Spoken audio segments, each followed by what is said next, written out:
Thank you so much. Well, welcome. I'd like to welcome all of you to Trinity Methodist Church tonight, especially any firefighters that we have with us. We're really glad that you're here. A beautiful day. There's probably 100 other places you would have liked to have stayed rather than coming here. So I appreciate your effort in coming out. I'd like to introduce our guest musician this evening is Molly Eisenhuth. Molly is the daughter of a Methodist pastor. She is married to a Methodist pastor. Her husband Kyle was here. I played for their wedding almost a year ago. So they still like each other. And she herself just finished her first year in seminary on her way to becoming a Methodist pastor as well. So we're really delighted that they're here. You'll be glad she's here when you hear her sing a little later. Within 5 minutes of arriving in Scottsdale, I came in July of last year, I heard the story of the fire. And nobody even has to define what fire, the fire that destroyed the sanctuary. But I learned it was more than just something that happened to the congregation, it was something that happened for the community. So when I realized that the 50th anniversary would also occur on a Saturday, when the fire was on a Saturday, I felt we needed to commemorate it with the community. So I thank all of you who are visiting sort of with us this evening. Would you please stand and join me in a call to worship? We gather looking back to see the paths taken, looking forward to see our path. We honor those who have gone before us, learning from their successes and failures. We celebrate who we are today and welcome the possibilities and opportunities before us. We gather to worship God, the God of yesterday, today, and tomorrow. Our first hymn is number 529 in the red hymnal, How Firm a Foundation.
The year is 1974.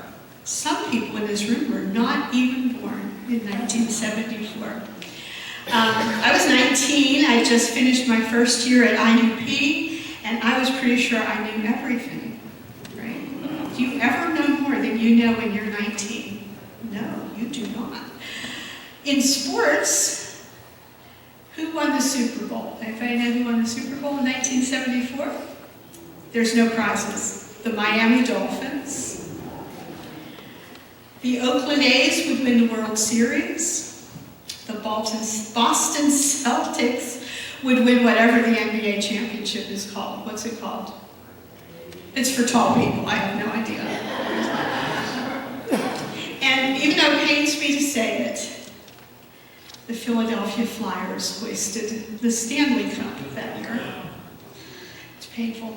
In political news, the Watergate scandal raged on and would lead to Richard Nixon's resignation in August. The #1 song, pop song in 1974, The Way We Were by Barbra Streisand, followed by Seasons in the Sun, and I'm sorry that'll be stuck in your head now all night. And even though we'd rather forget it, coming in at #8 that year, Ray Stevens' The Streak. Ask your grandparents. The #1 TV show, All in the Family. But here in Scottsdale, the big news that weekend in June was that the Westmoreland County Firemen's Convention was meeting in town. In fact, the very last service held in the old sanctuary was Friday evening. It was the Firemen's Memorial Service, held right here. And the last Sunday worship service was the previous Sunday, and the speaker was the young Reverend Ray Beal, home from college and happy to speak in his home church on Pentecost Sunday. So we are fortunate tonight to have Reverend Ray Beal with us, and he's going to tell us his remembrance of that day with a little help from his friends. So Ray?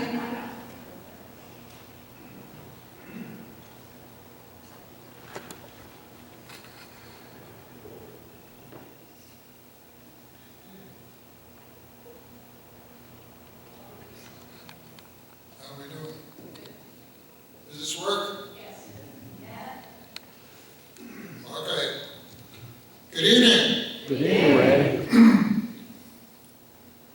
Pastor Janet thinks I'm younger than I am. I was home from seminary in 1974.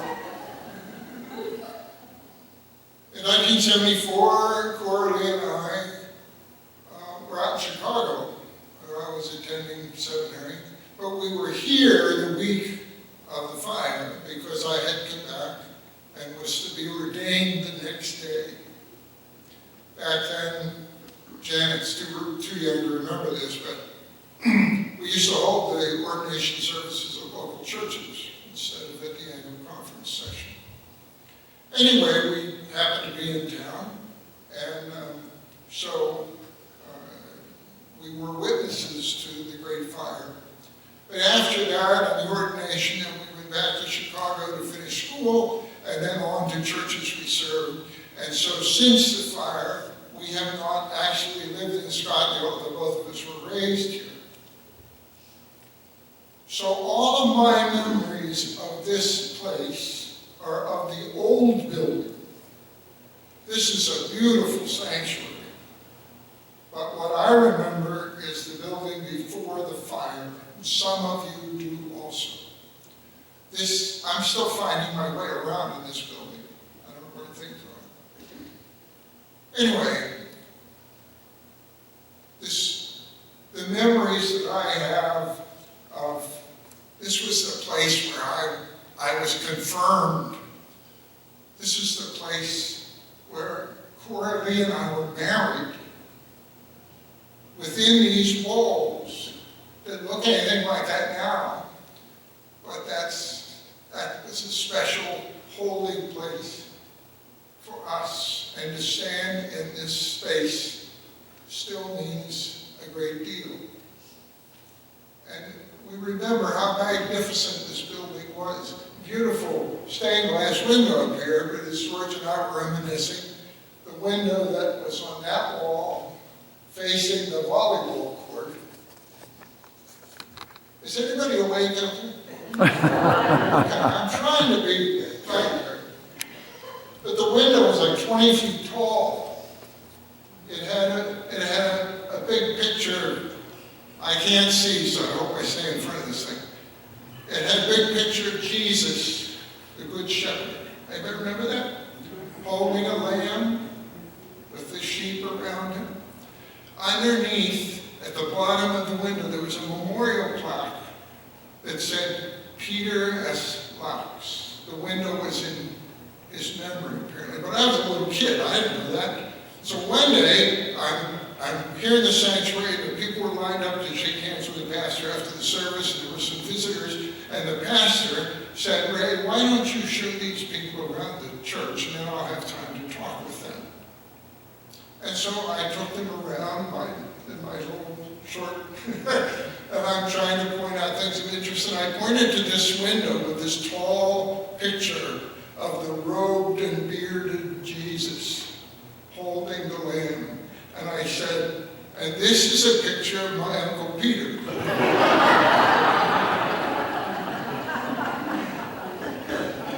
Which they thought was rather amusing. And I remember the magnificence of this church and what an architectural wonder it was. I was a custodian here for a short time when I was a young fellow, filling in for Webb Ecker. Can you remember him? He was a janitor here for years. Anyway, I crawled all through this building and knew every nook and cranny. And Corley and I actually had our first date in this sanctuary. I really knew how to show a girl a good time. But I'll explain that in a minute. What I hope to do tonight, if you don't remember the old building before it was so magnificently rebuilt, I want to see if I can give you a little glimpse as to how impressive it was to be in this place. The arched ceiling came up from 8 sides, and in the center of the ceiling there was a stained glass dome.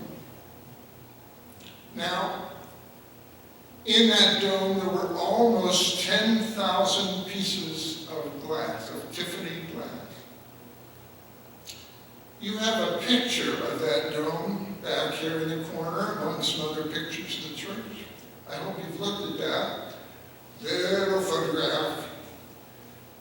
We have the original in our apartment. And that photograph was taken on the morning of February 3rd, 1973. And I know that because that was our wedding day. And the picture was taken by a wedding photographer, Warren Leader, who laid down on his back in the middle aisle so he could look straight up and take that photograph. I don't think too many photographs of the stained glass windows have survived. But that dome in that little dinky picture he had back there was 22 feet across. Where's my rope, people? Okay, I brought this rope, and it's exactly 22 feet long. And I hope you're there. If you can stretch that out. That was the size of the opening for this dome. 22 feet across, 11 feet high. Joe Leakey could have parked his pickup truck in there. It was immense. And if you can picture that, maybe you get a little bit of a flavor for the magnificent architecture. Now, I'm telling you all that because we were here that day. Thank you, road people. We were here that day, and I was one of the crowd after the alarm went off, standing out across Hickory Street, watching the firemen fight the fire. And what I wanted to say tonight was a thank you to those firefighters, because I don't know if some of them have ever been in this church. I remember they left the parade route and drove their equipment over here. And some of them, if I remember right, were still in their dress uniforms from the parade. But they came and they tried to save the church. And I can't even express my gratitude because this space held so many memories for many of us that they came and gave up their day of celebration, their day with the parade and their day with the county fire convention, and came to try to save this building. And probably some of them never been inside the building. They didn't know what was in here, and they didn't know what they were trying to say. That didn't matter, because these were people who loved their community and were willing to risk their lives to try to help their neighbor. And that meant so much to us. The building was lost. Those of you that were sticking around, got it rebuilt, and what a wonderful, beautiful place this is now. But I cannot express how much it meant to me that everybody gathered together to try to preserve the building that I remember, that held so many memories and blessings, the place where I gave my life to Christ. And I married my wife. And we were touched in so many ways. Now, I didn't plan to speak this long, but I appreciate your patience. And I just want to offer as a son of this church, my sincere thanks to all of you people. I can't see you. I assume you haven't left yet. But believe me, it moved my heart to see people battle for what I remember is about 6 hours before the flames are finally extinguished. And we realized that it was gone. So thank you. If you're here and you hold up your hands, I can't tell because you're invisible. But I thank you, those of you who represent the fire department, those of you who may have actually been here 50 years ago. Thank you, thank you, thank you.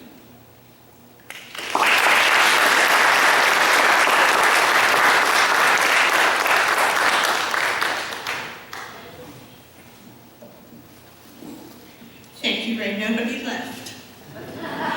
Nobody left. Thank you so much for sharing that. Our next speaker, making her way to a place where she thinks she can't be seen, is little Lou Ann Beadling, who was 17, excuse me. I'll get one fact right tonight. I'm not sure which one. Close to 18.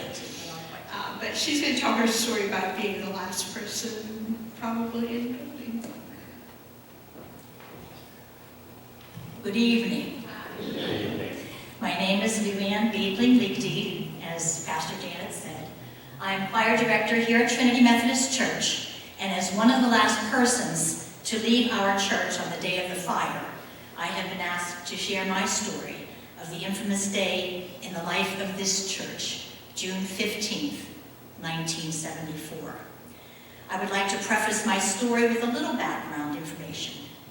Within these sandstone walls, I was baptized as an infant, confirmed into the church at age 12, sang in the children's choir, and in junior high, I began singing in the senior choir. Marjorie Jenkins, which a lot of you would remember, was the organist choir director in this church with whom I studied piano beginning at the age of 9.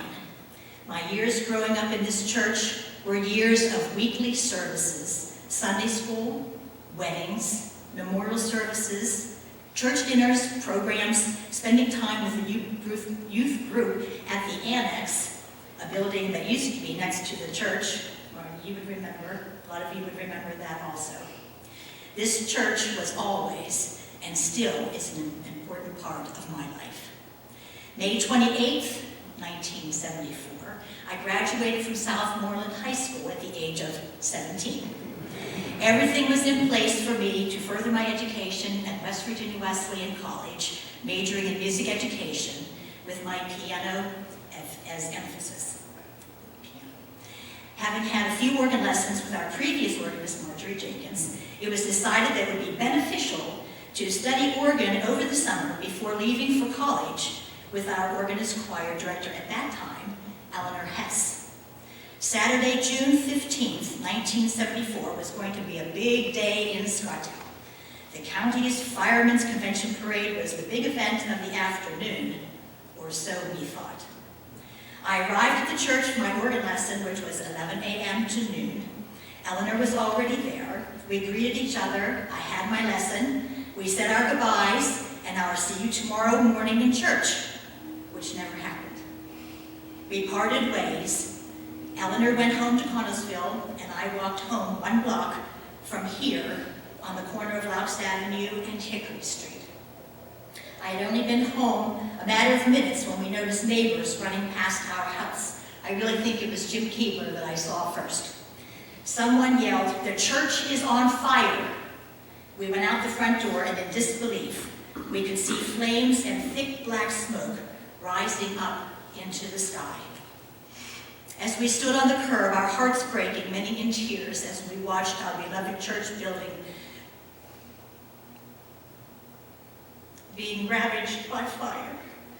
The blackened sky from all of the smoke made it look as though it was night. Fire companies with the most sophisticated equipment left the parade line up in order to help our Scottsdale firefighters battle the raging fire. About 4 hours later, the firemen rolled up their hoses and left the scene.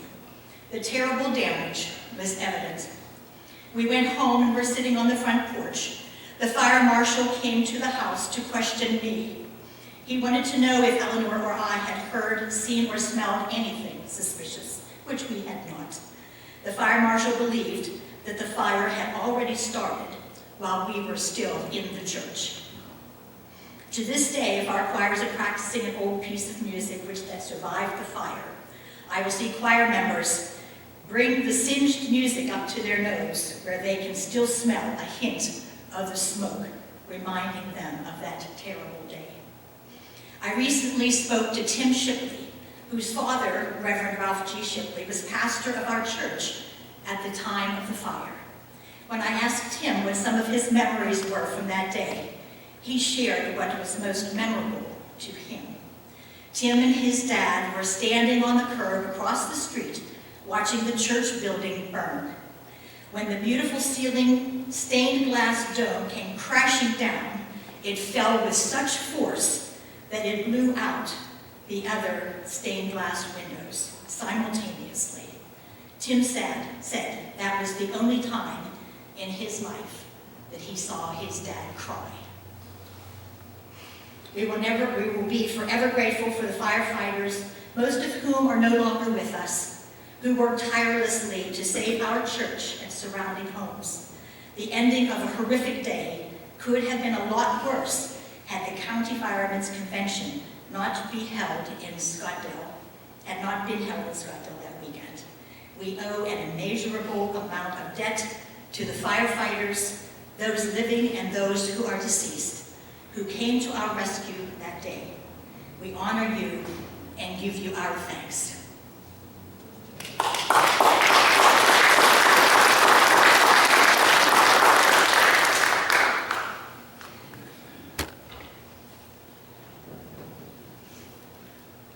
I think you were all going to make me cry. Thank you, Luann, for that. Forrest Moore. Where's Forrest? Come on up. Forrest Moore is my neighbor on Arthur Avenue, and he had some stories he wanted to share about some more music related to today. But we're glad you're here, and get up here, I'll get this adjusted to how tall you are. Okay. I have to say it's good to be home, because like Ray Beal, Lou Ann, and George and Martha Banks, Linda, Janet Keebler. I was raised in this church. This is where my Christian roots began. And I have similar stories of what you've already heard. I was raised here as a young boy. I participated in the famous fish fries every January. My father cooked the fish. And in 1967, there was a power failure. And all the lights went out. And so everybody ate by candlelight. It was very romantic. But Ray and George and I all graduated together. We all sang in the choir here under March Jenkins. And we all worked that supper and got through that little problem. Okay? March Jenkins was my piano teacher, like for Lou Ann and other people that are here tonight. And the year Marty and I got married, we went to Disney World for our honeymoon. And I said, we are not leaving this state until we go see March Jenkins. And I got to see her. We got to see her. And I told her, you are the one who made me as a musician.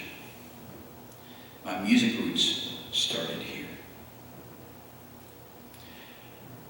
And I also, as my previous speakers here, want to thank the fire department and those who assisted in trying to save this church. It was a beautiful church, just like everybody talks about the dome and the stained glass windows. It was a magnificent thing to see when you walked in here. I was one of the first people to get here when the fire started. I was at home.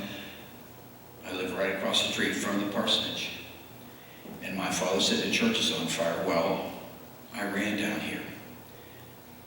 And I got here early. But let me just back up for a year. I graduated from West Virginia Wesleyan like Lou Ann did. And I actually was directed to that college from somebody who worked here under Ralph Shipley. His name was Ron Holline. And Ron was the one who told me, why don't you go to West Virginia Wesleyan? Because I was looking at North Carolina Wesleyan. And I said, well, let's go down and see it. And I said, I love the place, and that's where I went. Because of this church. In 1973, while I was still in college, I had very many marvelous opportunities to do some choir tours in Europe. In 1973, I went to Graz, Austria on a music studies program. And I studied music in Austria for 2 months. We flew up to Vienna and we took a bus down to Graz. And in the middle of Graz is this town square. And in the basement of this courthouse was this old, out-of-print music store. Well, I studied harpsichord, both at Wesleyan and in Graz, Austria. And I went in there one Saturday and I found a music book. I love Baroque harpsichord music. So I bought this book and I brought it back. And a year later I was out of college and I ran down here. Now, I didn't have a piano in my home at the time, so I had to come here to practice the piano. The piano was sitting in a room off to the side where the choir would meet. And I would come in there and practice. And I had a briefcase, and behind that room was a small room where they kept the choir robes. And I put my briefcase in that room. When I ran down here, I was thinking, I need to get that briefcase. Because that book that I had purchased in Austria was in that briefcase. There it is. Okay? So I was standing out in the back, and they had all these Sunday school rooms right along this back wall here that had these smaller stained glass windows. And I'm standing back there, and I'm just watching the heat just blow the windows out. I just watch them. They're all exploding and landing on the ground. And the fireman reached in and grabbed my briefcase. If you take a good close look at this book, see the water line from the fire, right there. So there it is. The text of this book is in German. I can't read it, but I read the music, and I've enjoyed this book for over 50 years. So like The people who spoke before me, was it all? Come on up here, probably.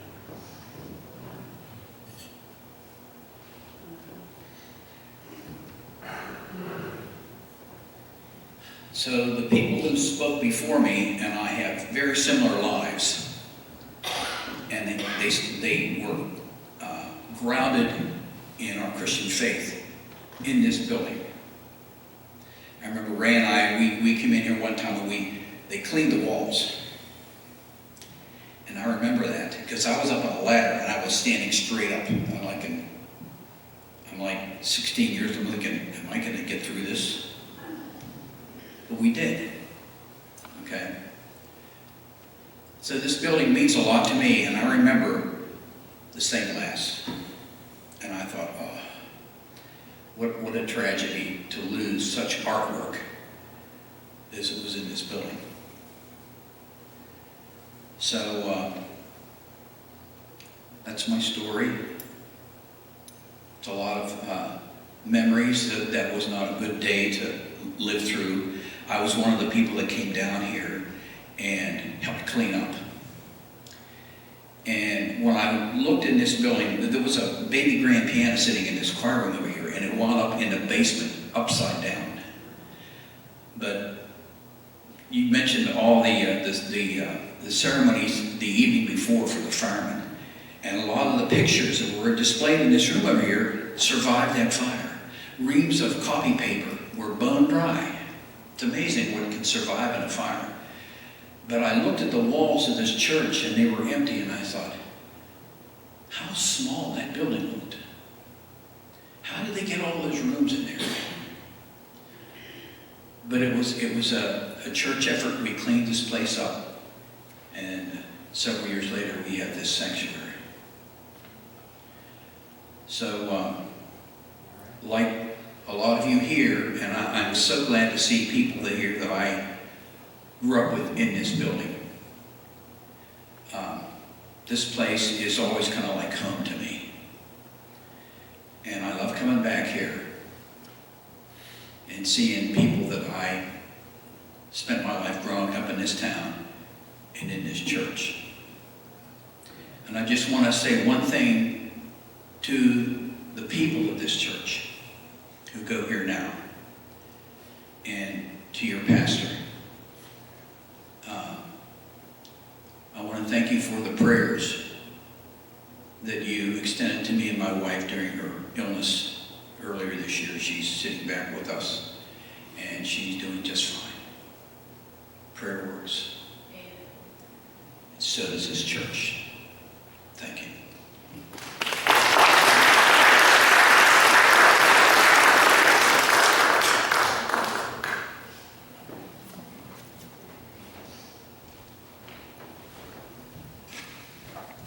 All right, we would like to I know we have a few, George is going to, these are the mysterious people, George and Martha behind them, they're like the Wizard of Oz, you know. He's going to try and solve our microphone problem. But I know we have some firemen here. Is there anybody that came prepared to tell a story about maybe their remembrance of that day? Any of the firemen? You can come up with the opportunity, like to come up here and be taller than you've ever been in your life.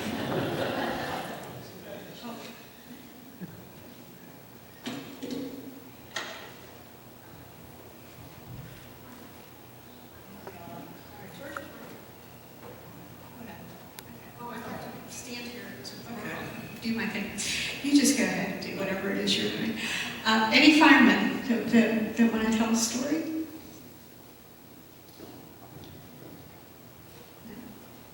Ma'am, after the ceremony is over, I got a book my wife put together, and the news clippings all from the fire. Terrific. Okay, great. So you'll be around where we can take a look at that. And it was a very tragic thing that happened this time. Yeah. I mean, the way it happened. You could have all the equipment in the world, but you only have so much more. And another thing kind of phrased down that day. Matter of fact, I was the first one in the basement in this church. Wow. I could see the fire, but I couldn't get to it. It beat me down so bad, and I was lucky to get back out. You know, there was a cavity or something over on the other side. I come in this end, and there was 4 or 5 guys on that walkway over there. I opened the door up, and they were trying to get the door open at the same time. And it blew her off that's how much pressure. And everything was in this church. And it's a shame what happened. You know, we tried our best to do what we could. And nobody was injured, is that correct? Say what, ma'am? Nobody was injured. No fire, nobody, that's amazing as The well. amount of people was here, and the amount of equipment, they was my tankers, served water to us. And it just, well, it was an older building, and you know how wood dries out, and once it gets started, it was hard for Yeah. Yeah, it sounds like these are stories we need to hear. Well, I'll tell you what, I mean, if you're a fireman or a first responder and are here, would you just sort of rise so we can thank you? Just stand where you are, even if you're a current firefighter, thank you.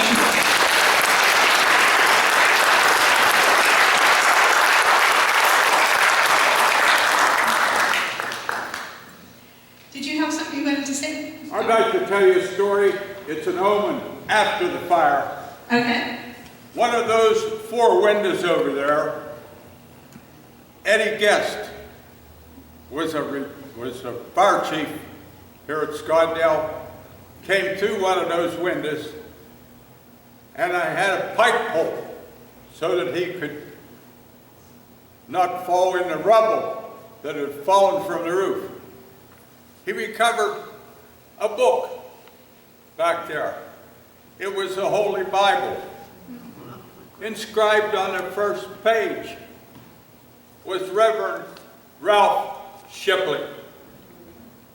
To me, it was an omen. Thank you.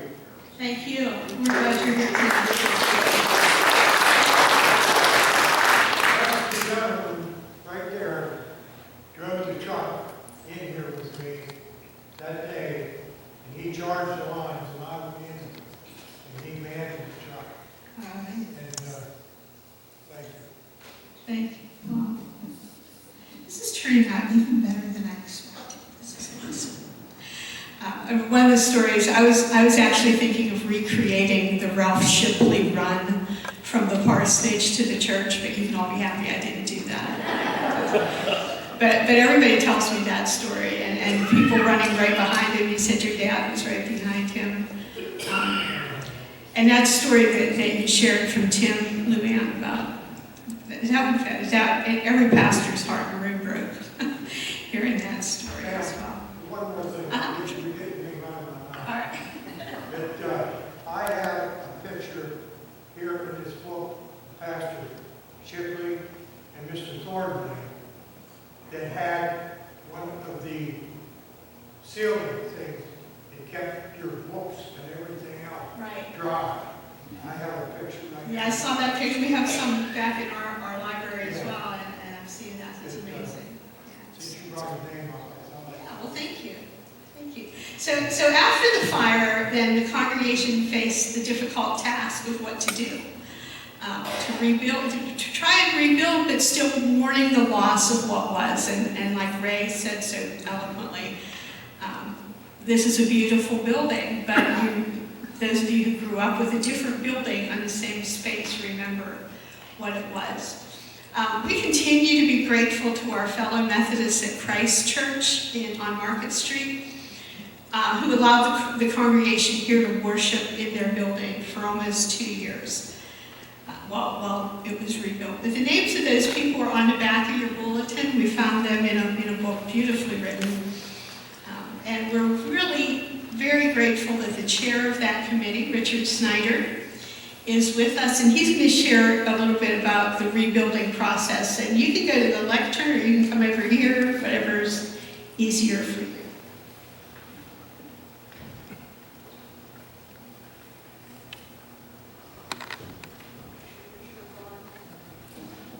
You're good to go. Thank you.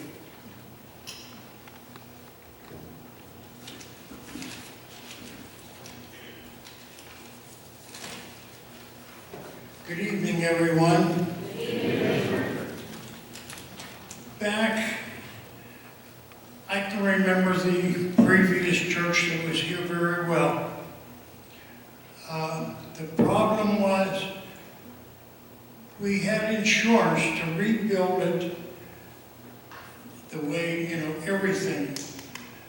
But by the state laws and all the occupancy things, it couldn't be rebuilt as was. There used to be a balcony over here, there used to be a balcony back there. We could not put the balconies back in because you had to have 2 entrances. So that was out. In the back there, the seating back there, that used to be the side porch. So we incorporated that in. But nevertheless, I'll tell you a little bit. I got all kinds of facts and figures in my mind that went on the 2 years that we went through the rebuilding. But the Sunday before the fire, on June 15th, 1974, was the first Sunday in Pentecost. The congregation was given wide red ribbons to wear, and those ribbons had glitter on them and said, "Set me on fire." 6 days later, our church was on fire.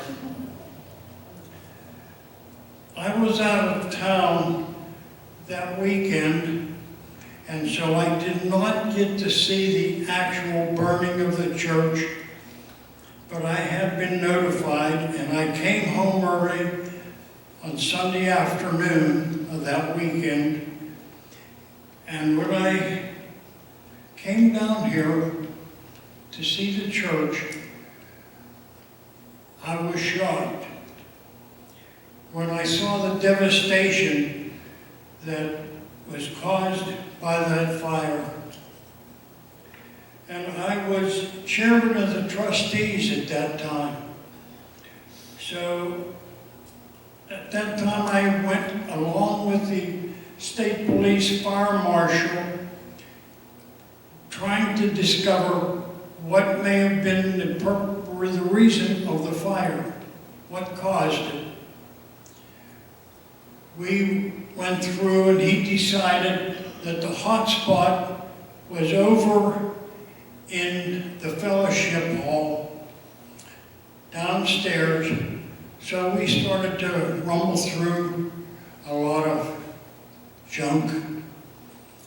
And we discovered a wire, a twisted wire that had, it shorted and it had fed an electrical light in the ceiling. And so that was definitely the cause of the fire. Now, I then became the chairman of the building committee. That we did a feasibility study for the insurance company, and Reverend Ralph Shipley, pastor at that time, he took care of all the necessary paperwork that had to go in for the church conference. Some of the members wanted to take the insurance money and join Christ United Methodist Church. But the decision was to rebuild. And we started with a 13-member rebuilding committee. On the back of the program, you see about 16 names. But there was 13 members besides me, and Pastor Shipley, and then Attorney Weisgerber. So we started this rebuilding project. Now Millie Martin, Pat Dunleavy, and myself were part of this committee. And I think that we're the only three left of the 13 on that committee.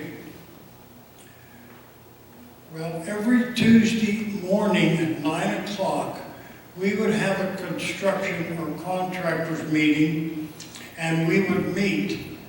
Basically, it was over in the Espy House because that is where we had moved the church office. So Reverend Shipley's office was over there. But we would meet either there or in part of the church that we may be discussing or what have you. But the people that would come to that meeting was a representative from the Fulton and Heath architectural firm that we used, and a representative from Fretz and Leapers, the contractor that was rebuilding the church, and myself, and Reverend Shipley, and sometimes other members of the committee pertaining to whatever part that they was responsible for. We had subcommittees within the 13-member committee, and so we didn't bog all the people down at the same time for one problem. Now, through all those weeks and months that we did use the contractor and rebuild this church, for the next 2 years, Reverend Ralph Shipley and the committee did a great job. And on July the 4th, 76, there was a bicentennial window in the cloakroom back here. It was dedicated. And also at that same time, there was a time capsule put in the wall, and it is behind the date stone, 1976 date stone, that is out on the corner of the steeple. There is a time capsule behind that, and it's got all kind of good information, and I don't remember what else, but it's got one of those ribbons in it that said, "Set me on fire." And I do not know if there was a time set that that time capsule would be removed and reopened. I don't know if there is a set time for that, but I think maybe some of the members of the church or whatever might want to set something up. It would be 50 years in 76, or 26, to open that. But I don't know what we'll do. Now, in November 1976, our congregation moved back into Trinity United Methodist Church. That was its name at the time. And they moved back into here, and they only ended up with a $30,000 mortgage. And they got it paid off in 5 years. During the 2-year period of reconstruction, we had donations and memorialized many things in this church. All the windows, pews, organ, a lot of the furniture, down to the collection plates. And they're all listed in a memorial book that's in a case out in the lobby. Our congregation grew through the leadership of Reverend Ralph Shipley, and it grew, and they enjoyed our new home very much. And somebody I think maybe Luann alluded to the North Annex, no, or Ray did maybe. The annex that was out here beside the church, and it was used for the young people and also the men's Sunday school class at the time.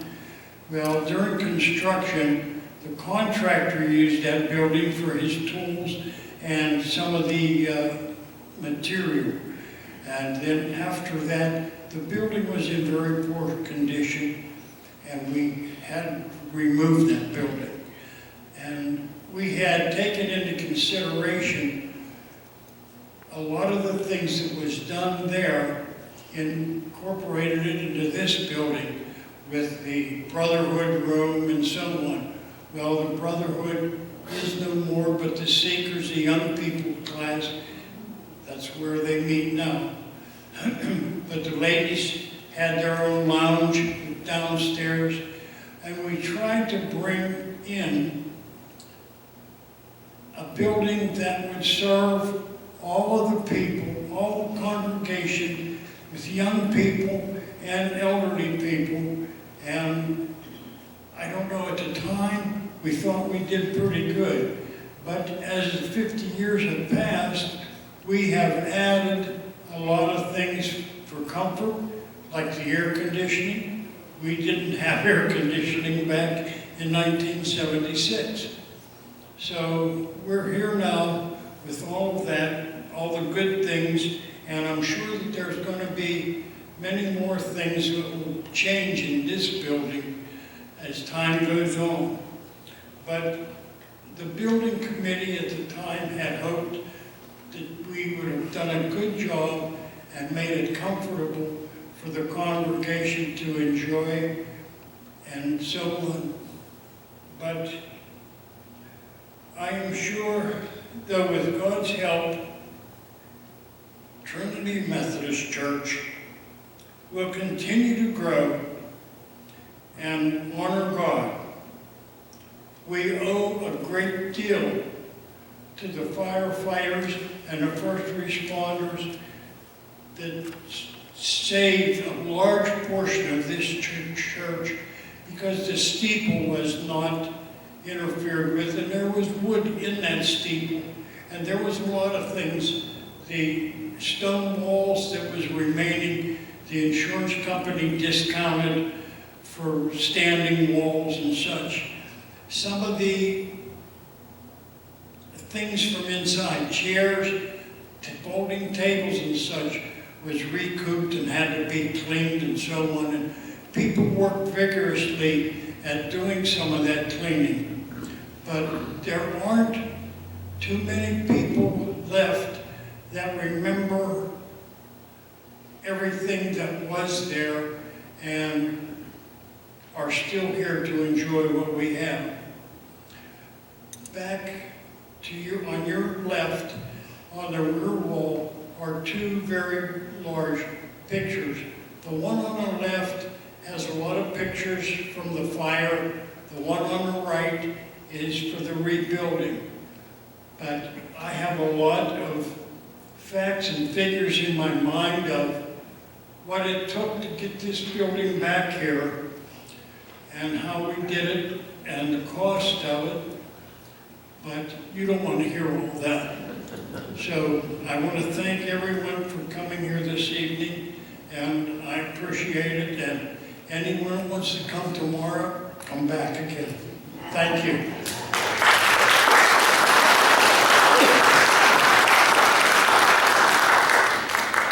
Thank you, Richard. We are very grateful that you were here to tell us all that. And he has a lot more. There's more where that came from. So if you want to know more, just ask him.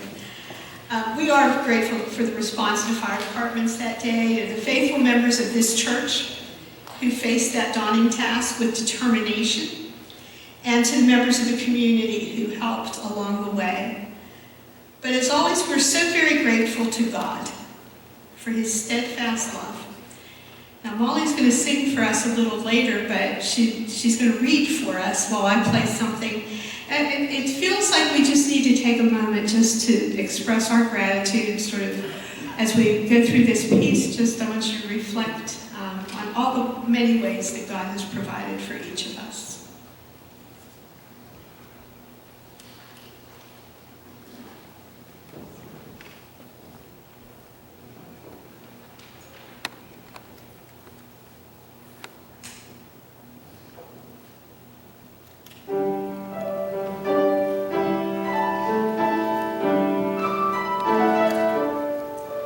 When we are no longer hungry, when our thirst has been quenched, when we are safe from the elements and from danger, still we want more. More money, more possessions, more prestige.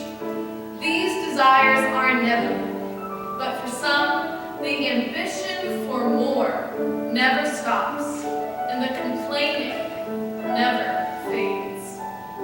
For some of us, our ambition for more never stops, and our complaining is never quieted. The one sure way to stop complaining and to restore a life of contentment is gratitude. Gratitude sets aside our struggle for more and celebrates the blessings of our lives. Gratitude warms the heart and brings a sweet aroma to our souls.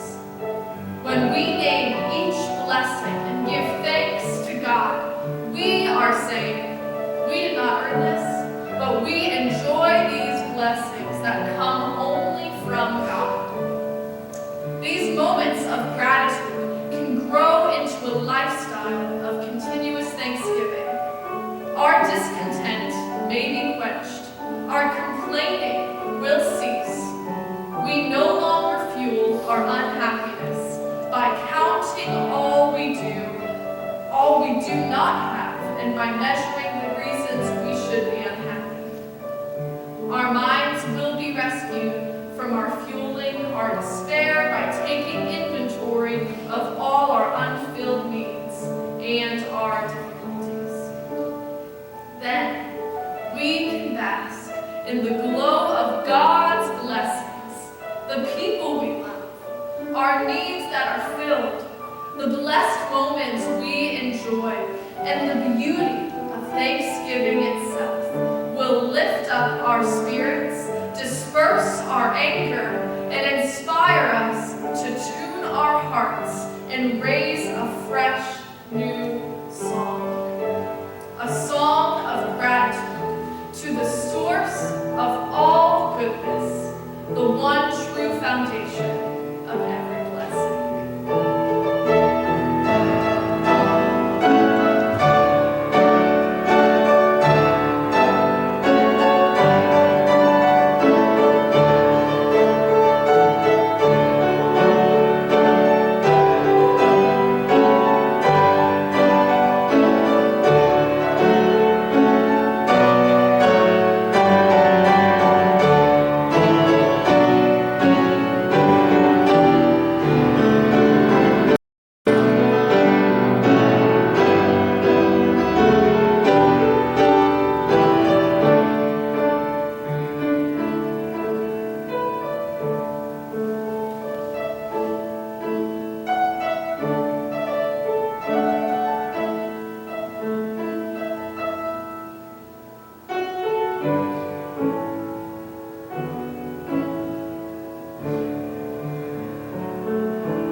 I'm well aware I'm the only thing standing between us and root beer floats at this point. It's not going to be a long sermon, but boy, I'm not going to let a room full of people get away without a little bit of a sermon. So readings from Daniel chapter 3, verses 19 to 28. To set this up, this takes place when the people are in exile in Babylon with King Nebuchadnezzar, who's not a nice guy. And these three guys, Shadrach, Meshach, and Abednego, you may remember them from VeggieTales, they're not going to do what the king is asking them to do, which is to bow down and worship idols rather than worship him. They're going to worship the one true God. They're standing on principle even though they know the consequences.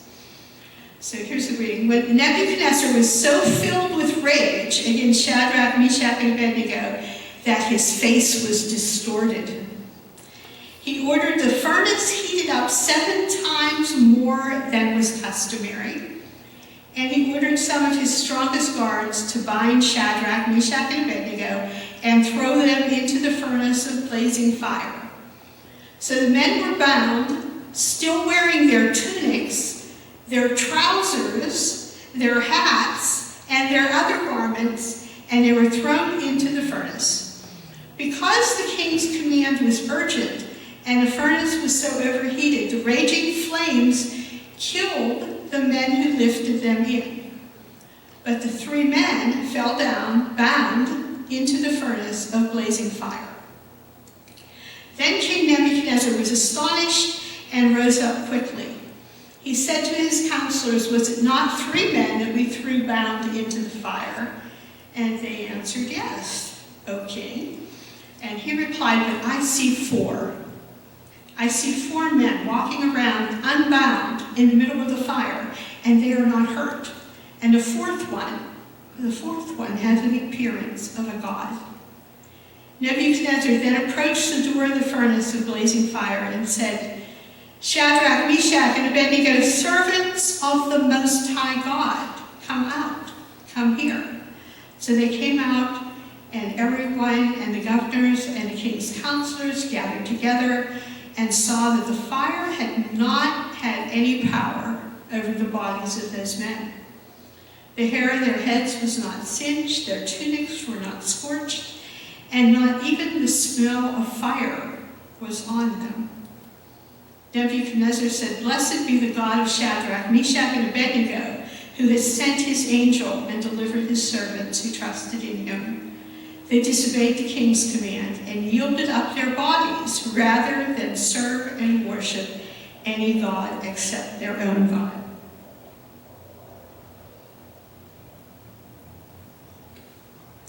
Now, this is a mighty severe punishment, right? The king's so angry that he makes sure these 3 are wearing the maximum amount of flammable clothing, right? And he's ordered that furnace stoked up 7 times higher than normal. It's so hot they burn the men that are throwing them in. Nothing makes a king angrier than someone questioning his authority. So he's not only going to get rid of them, but he's going to make an example of them to anyone else who might have some similar disobedient ideas. So you really have to admire their determination to stand on their beliefs. They're in a foreign land, not of their own choice. It would have been easier, as it always is, to just go along with the king's order, worship false idols, not make waves, just go with the flow, but they refuse. In the verses before this reading, they say that their God is powerful enough to deliver them, and even if he doesn't, they will still believe. So imagine King Nebuchadnezzar's astonishment. People are always astonished when God shows up, right? He looks into the furnace and he sees not only are they walking around unharmed, but there's another being in there with them. And not just an ordinary man. This person has the appearance of a god. So he has them brought out of the furnace, and then unbelievably he pronounces that their God is greater than even him. So why did I choose this particular passage, other than it's a really good fire story? I chose it because I recognize that same determination to stand on principle, to do what is right, to go where others fear to tread, in many of the firefighters and first responders I have known.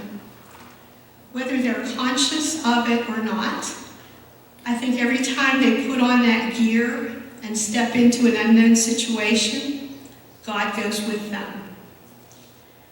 Because God was with them in the fire here, hundreds of people have since come to know Jesus and worship God in this place. More babies have been baptized, youth confirmed in the faith, more couples married, saints buried. The congregation reaches out to the community with free Saturday lunches, support of local missions, and a truly Christian preschool. God's word has been faithfully shared and Bible studies conducted. The courage modeled by the firefighters that day served as a model for the church itself to rebuild what has in turn enabled all of those other things to happen. When Ralph Shipley ran from Arthur Avenue to the church, he was serving God, no matter what. When the fire companies left the parade route and headed to the fire, they were responding to God's call to protect. When the crowd gathered, watching the building burn, and many of them crying, they were mourning not just the loss of a structure, but of a place that had great meaning, a place where many of them regularly met God. And when the building committee put their hands and minds towards rebuilding, they found out that there was another one in the fire with them all along. God dwells where God chooses, sometimes in buildings, but always, always in the hearts of those who are faithful. Thanks be to God.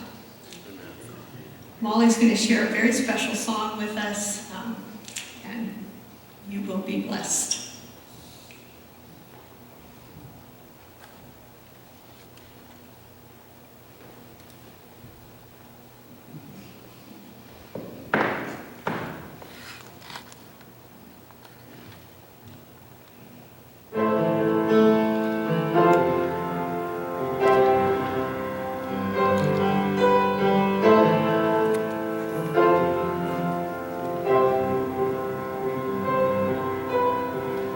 There's a grace where the heart is under fire.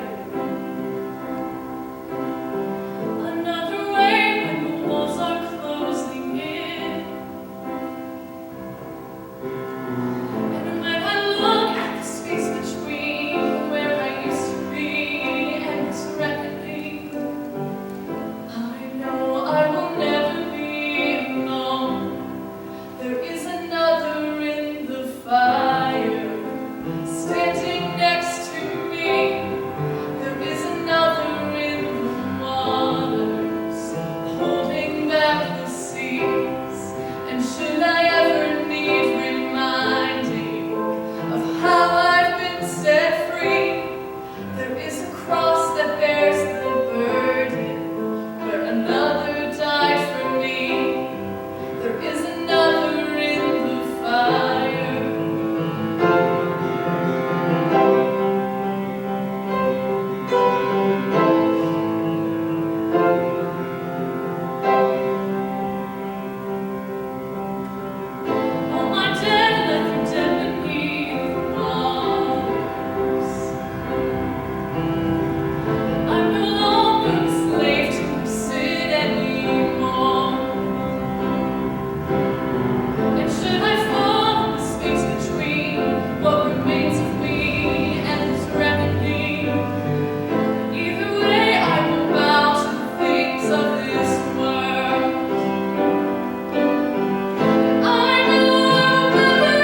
again, because you already stood, we know where you are now. But would you join me in this prayer? We thank you before we pray that for your tireless efforts on behalf of our community. You know better than anyone that emergencies are called that because they certainly don't happen on a schedule or only when convenient.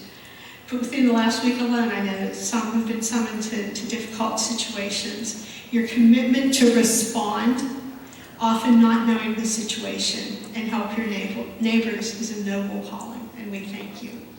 Would you pray with me? Lord, give our firefighters courage. Courage to face and conquer their own fears, and courage to go where others will not. Give them strength of body to protect others, and strength of spirit to help others. Give them dedication to the job, to do it well, and dedication to the community to keep it safe. And give them, Lord, compassion for those in need, and through it all, Lord, be another in the fire and be at their side. Amen. Our closing hymn this evening is 378. We're just going to sing the first and last verses of 378 in the red hymnal.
For me, in this classroom right off to the right here is a video made in 2009 that sort of recounts the fire.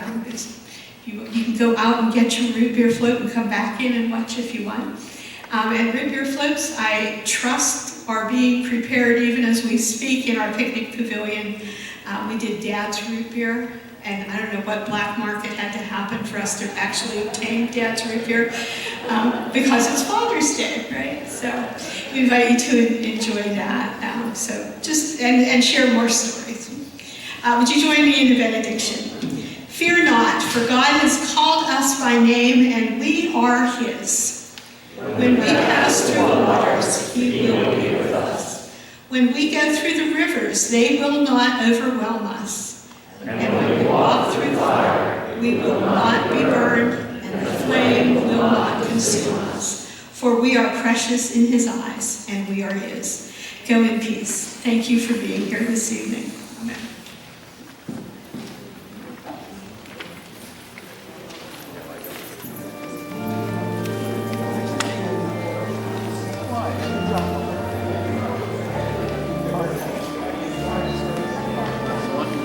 Back here with the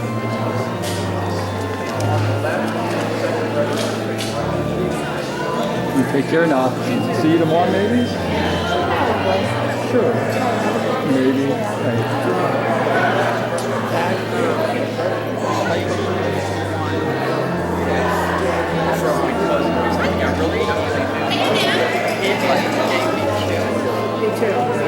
So, to do, that's the first time that's ever happened.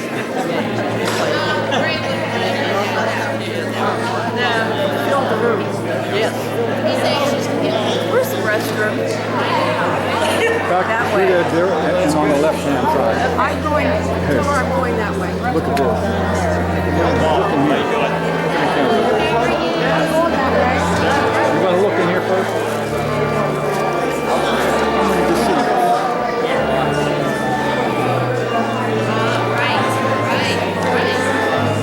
care.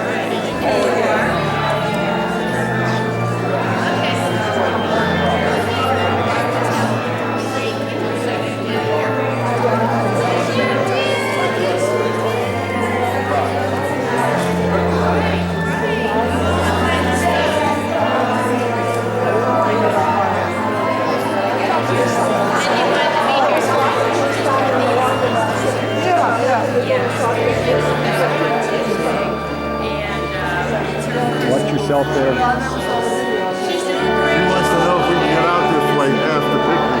I said we'll make it. You will.